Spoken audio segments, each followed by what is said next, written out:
Welcome to the Mystic Forecast. Today we delve into the shocking mysteries of 10 abandoned historical sites. These places, once vibrant with life and activity, now lie in eerie silence, holding secrets and stories waiting to be uncovered. If you're fascinated by history and mystery, make sure to like, subscribe, and hit the bell icon. Let's uncover the dark secrets behind the world's most intriguing abandoned sites. Buckle up, this is going to be creepy. Our first stop takes us to a tiny island in the Hudson River, just a stone's throw from New York City. This isn't just any island, it's home to Bannerman Castle. Francis Bannerman VI, a Scottish immigrant, built this castle in the early 1900s. He made his fortune selling military surplus and needed a place to store it all. In 1920, 200 tons of ammunition exploded, damaging part of the castle. In 1969, a fire ripped through the remaining structures, leaving the castle in ruins. The island has been abandoned ever since, except for the ghosts of the Bannerman family. This next location takes us to Greece, to a small island called Spinalonga. For centuries, Spinalonga was a fortress, but in 1903, it became a leper colony. People diagnosed with leprosy were torn from their families and sent to Spinalonga to live out their days in quarantine. Life on the island was harsh, with cramped and unsanitary conditions. The stigma of leprosy followed these people like a shadow. They were treated like outcasts, their lives put on hold, forgotten by the outside world. But even in the face of such adversity, the human spirit persevered. The residents of Spinalonga built a community, a society within their isolation. They had their own shops, a school, even a theater. The leper colony was finally closed in 1957, and the island was abandoned. Walking through the empty streets, you can almost hear the echoes of their lives. It's a sobering reminder of the resilience of the human spirit and the cruelty we're capable of inflicting on one another. Our journey into the heart of abandoned history takes us to Germany, to a sprawling complex of buildings just outside of Berlin.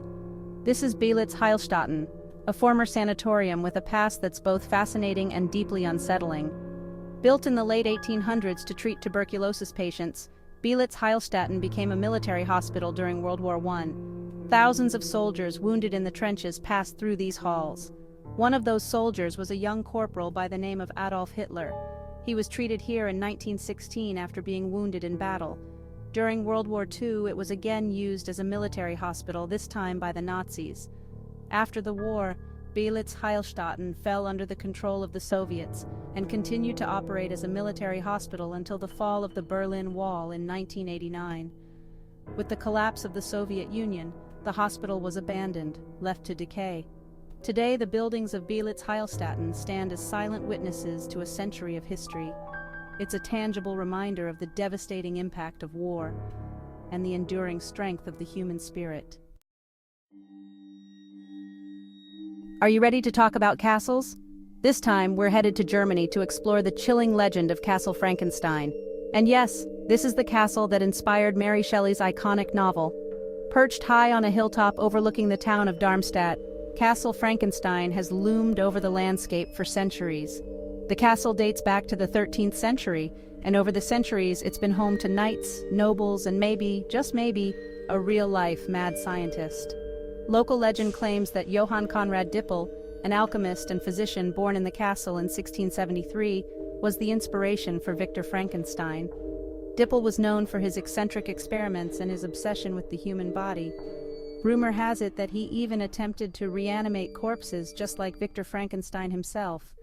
The castle was abandoned in the 18th century and has been left to crumble ever since. So, is Castle Frankenstein truly haunted by the ghosts of its past? Or is it just our imaginations running wild? I'll let you be the judge. We're traveling to Philadelphia, Pennsylvania, to Eastern State Penitentiary. This place was once at the forefront of penal reform, an experiment in solitary confinement. Completed in 1829, it was designed to inspire penitence, not punishment. The idea was that isolation would lead prisoners to reflect on their crimes, but the reality was far more brutal. The lack of human contact drove many prisoners to madness. Eastern State Penitentiary closed in 1971. Today it stands as a chilling reminder of the dark side of the American justice system. Now get ready for adventure because we're heading to the jungles of Cambodia, to the ancient temple of Ta Prohm. This place is straight out of an Indiana Jones movie. Imagine a temple complex slowly being consumed by the jungle, giant tree roots snaking their way through the stone walls. That's Ta Prohm, a powerful testament to the relentless power of nature. Built in the 12th century, Ta Prohm was once a bustling center of religious life, home to thousands of monks. But after the fall of the Khmer Empire in the 15th century, the temple was abandoned and slowly reclaimed by the jungle. For centuries, Ta Prohm lay forgotten, hidden beneath a canopy of trees and vines. Today, Ta Prohm is a UNESCO World Heritage Site, a popular destination for tourists from around the globe. Walking through the temple, you can't help but feel a sense of awe at the sheer scale of nature's power. Next, we're venturing into the rugged Cascade Mountains of Washington State to explore the haunting story of the Iron Goat Trail. This isn't just any hiking trail, this is a path forever scarred by tragedy. In the early 1900s, the Great Northern Railway blasted its way through the Cascades, carving a path for progress through some of the most unforgiving terrain in North America. The Iron Goat Trail follows a portion of the old railway, offering hikers stunning views and a glimpse into a bygone era. But the beauty of the Iron Goat Trail is inextricably linked to a dark chapter in its history. In 1910, a massive avalanche roared down the slopes of Windy Mountain, burying a passenger train and killing 96 people. Today, hikers on the Iron Goat Trail can still see remnants of the old railway, twisted metal and crumbling concrete. And if you listen closely, some say you can still hear the mournful whistle of the train, echoing through the canyons. Hold on to your hats, you guys, because we're headed to the Wild West, to a ghost town frozen in time, Garnet, Montana. This place is like stepping right into an old Western movie.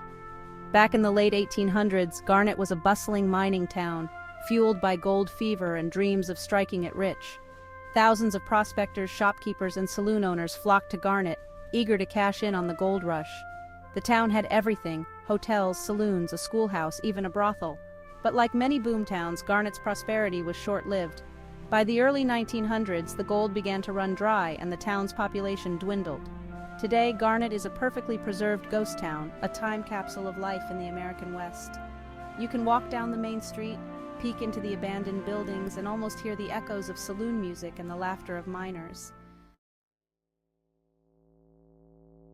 Our exploration of abandoned sites takes a somber turn as we journey to London, Ontario, to the former London Asylum for the Insane. This place is shrouded in mystery and haunted by the whispers of troubled souls. Built in 1859, the London Asylum was intended to be a place of refuge and treatment for those suffering from mental illness. But in an era when mental health was poorly understood, the asylum became a place of confinement and isolation.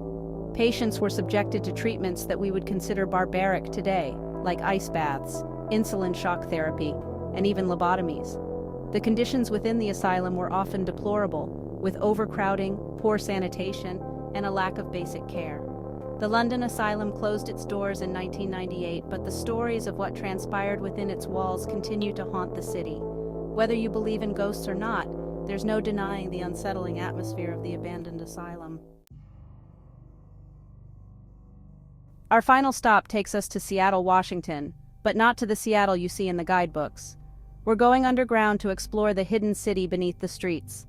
In the late 19th century, Seattle was a booming city, but it was also a city built on a floodplain. In 1889, the Great Seattle Fire ripped through the city, destroying the entire business district. Instead of abandoning their city, the residents of Seattle decided to rebuild, but this time, they decided to raise the streets.